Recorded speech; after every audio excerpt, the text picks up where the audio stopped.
The Lion in the Hole. The blood, gold, and tragedy of Saddam Hussein, the last king of Babylon.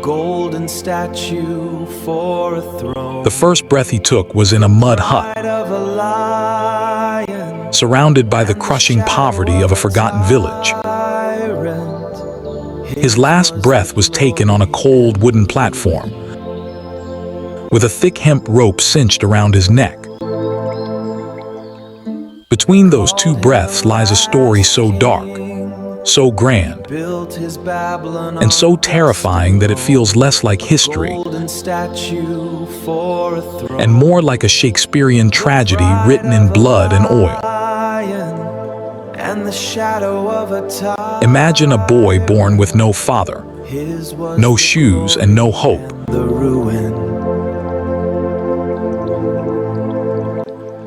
Who clawed his way up to sit on a throne of solid gold and human bone. This is not just the biography of a dictator. This is the story of the man who built a nation with the vision of a god, and then strangled it with the paranoia of a demon. To truly understand the fallen king of Baghdad, you must look into the eyes of the orphan from Tikrit, a man who forced a superpower to cross the globe just to find him hiding in a hole in the dirt. The Scars of Tikrit, 1937–1955. The world didn't want Saddam Hussein. Born in 1937 in the village of Al-Ajah near Tikrit, he entered a world of silence. His father disappeared before he was born. Some say he died. Others say he simply walked away. His mother, Subha, was so paralyzed by grief and poverty that she initially tried to abort him. For the first few years of his life, Saddam was a child of the shadows, unwanted and unloved. He was sent to live with his uncle, ChronoRazib, a man who hated the British and loved Iraqi nationalism. ChronoRazib didn't teach the boy about toys or games. He taught him that life was a battlefield where mercy was a fatal flaw.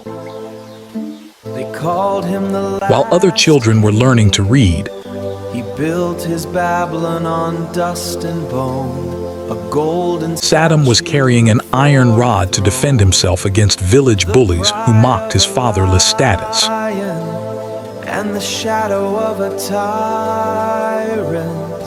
This is the psychological Big Bang of Saddam Hussein.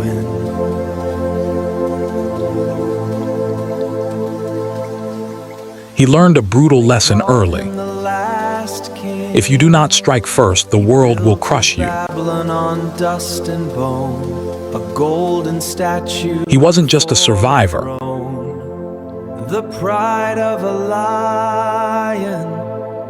He was becoming a predator. His was the glory and the ruin. The dust of Tikrit didn't just coat his clothes. It seeped into his soul, creating a man who believed that trust was a death sentence. He built his Babylon on dust and bone, a golden statue. The Fire of the Assassin, 1959–1968. And the shadow of a tyrant. By the late 1950s, Baghdad was a pressure cooker of revolution. Saddam, now a tall, brooding teenager, found his true family in the Ba'ath Party, a group that promised secular Arab glory. But Saddam wasn't a philosopher. He was a man of action. His was the glory and the In 1959, he was chosen for a suicide mission to assassinate Iraq's leader, Abd al-Karim Qasim. He built his Babylon On a crowded street corner, Saddam opened fire with a machine gun. for a throne. The mission was a chaotic failure. Saddam was shot in the leg, but instead of surrendering, he became the protagonist of his own legend. The glory and the ruin. The story goes, and Saddam made sure everyone knew it, They called him the last that he carved the bullet out of his own thigh with a pocket knife while hiding in a stable. on dust and bone, a golden statue. He fled across the desert on horseback, The pride of a lion, crossed the freezing Tigris River, and escaped to Egypt. shadow of a tyrant. His was the glory and the ruin. This scar became his badge of honor. He wasn't just a politician anymore. Last king, he built his Babylon on dust He was a revolutionary hero who had tasted blood and survived. for a throne. The pride He returned to Iraq years later not as a soldier, and the but as a king in waiting. tyrant. His was the glory and the ruin. The architect of progress. 1968-1979. They called him the last king.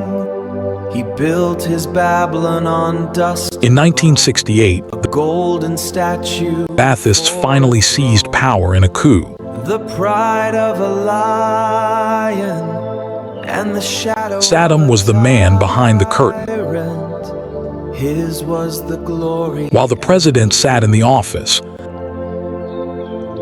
Saddam was the one building the secret police, They called the intelligence networks, and the economic plans.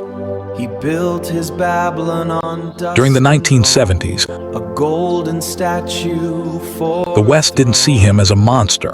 the pride of a lion They saw him as a modernizer. and the shadow of a tyrant. He did something few leaders in the Middle East could. Was the glory and the He used the black gold of the oil fields to actually help his people.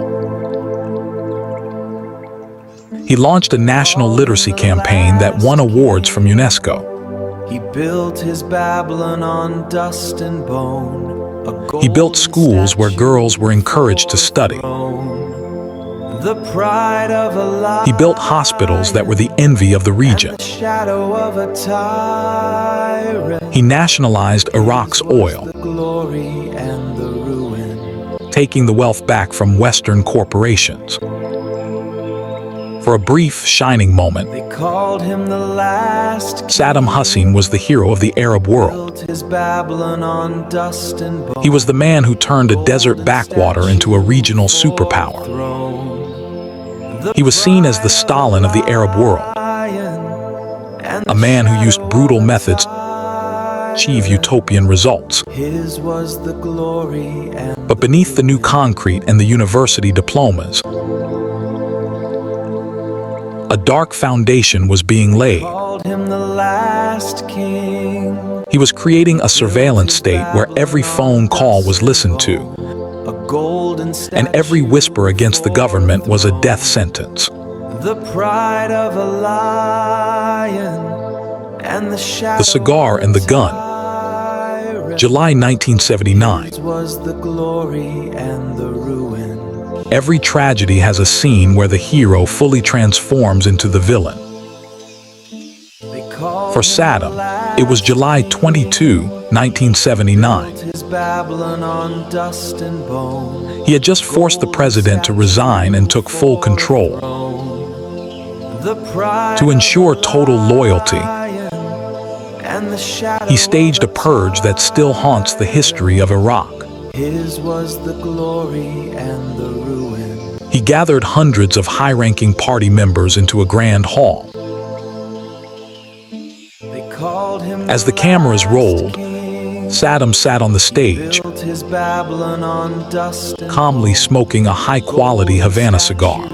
for a throne. He announced that there were traitors in the room. A man was brought to the stage, broken by torture, and began reading out the names of conspirators sitting in the audience. As names were called, guards dragged men out of the room. The men remaining were crying, chanting, "Long live Saddam," in a desperate attempt to stay alive. The ultimate horror, Saddam forced the survivors to go into the courtyard and personally execute their own colleague. His was the glory and the ruin. In one afternoon, Saddam became the undisputed god of Iraq. He proved that his power wasn't based on law, but on a blood pact that no one could break. A golden statue for The 8-year meat grinder, 1980-1988. and the shadow. Power wasn't enough. Saddam wanted glory. His was the glory. He looked at the chaos of the Iranian Revolution in 1980 and saw an opportunity to become the new leader of the Persian Gulf. The last king. He invaded Iran, expecting a quick victory. Dust and bone, a golden statue for Instead, he started one of the bloodiest wars of the 20th century. and the shadow of a For 8 years, Saddam sent a generation of young Iraqi men into the trenches. and the ruin.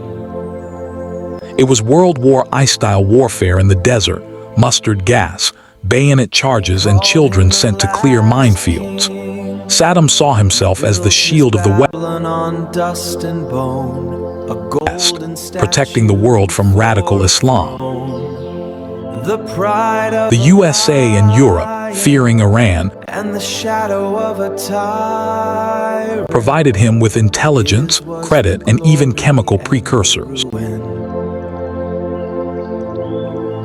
But by 1988, the war ended exactly where it started. Him the last king. Hundreds of thousands were dead. Built his Babylon on dust and bone. Iraq was bankrupt. Saddam was a man drowning in debt, The pride looking at his neighbors with eyes full of resentment.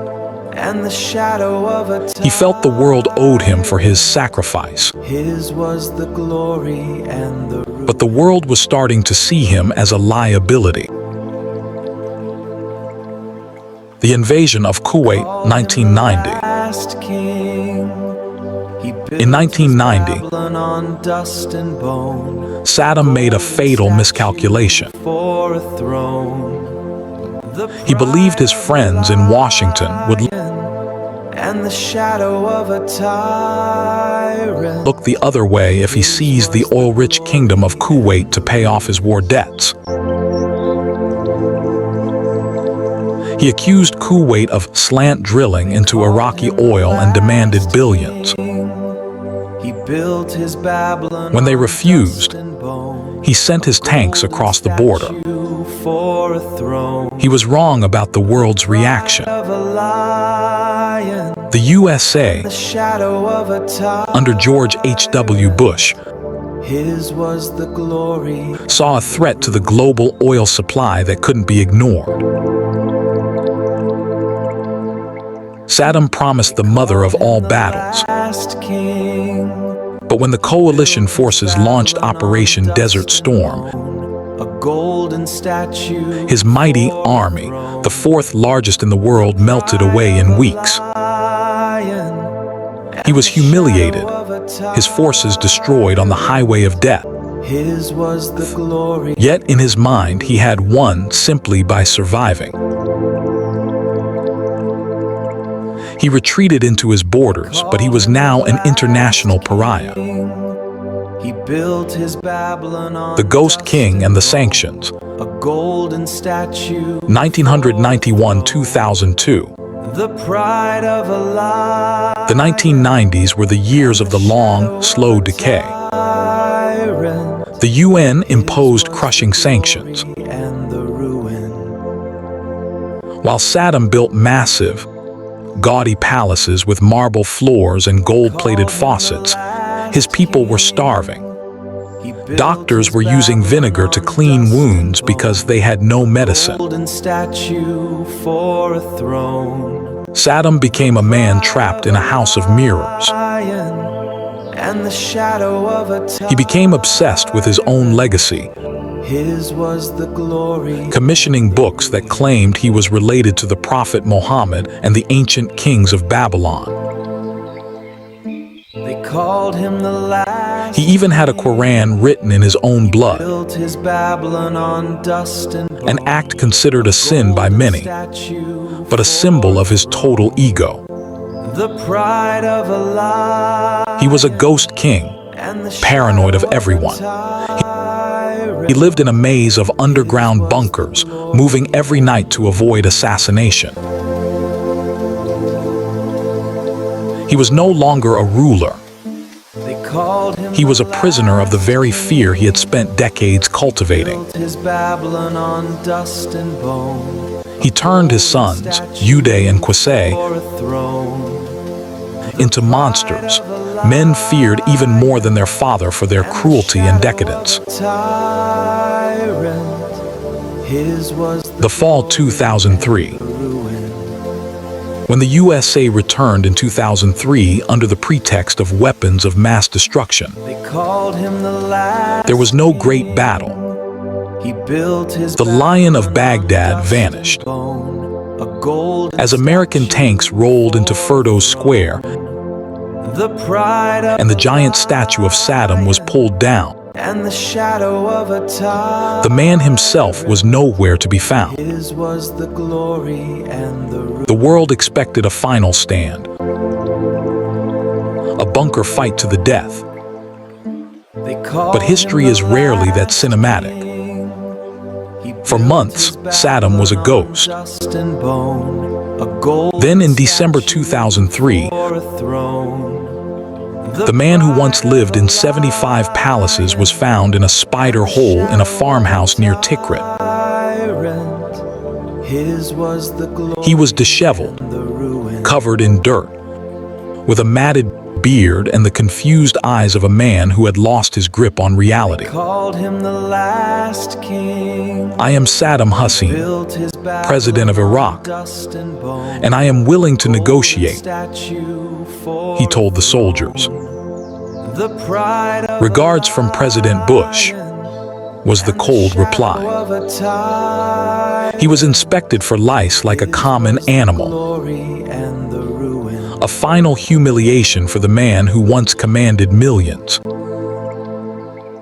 The final performance, the trial in gallows. Saddam's final act was the courtroom. For 3 years, he turned his trial into a stage. He refused to acknowledge the court's legitimacy. He yelled, he prayed, and he behaved as if he were still the sovereign king of Mesopotamia. He wasn't speaking to the judges. He was speaking to the future of the Arab world. He built his Babylon on dust and bone, a golden statue for... On December 30, 2006, the journey ended. He walked to the gallows in a black overcoat, carrying a Quran. As the executioners, men whose families he had likely oppressed, taunted him with chants of his rivals' names,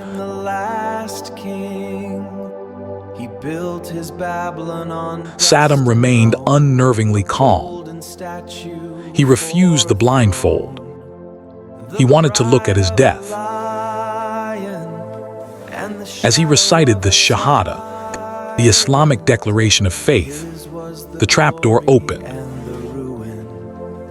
The orphan who climbed to the top of the world fell through a hole in the floor. The world watched on grainy cell phone footage as the era of the strongman came to a violent, jerky end. A golden statue for a throne. The legacy, a kingdom of sand.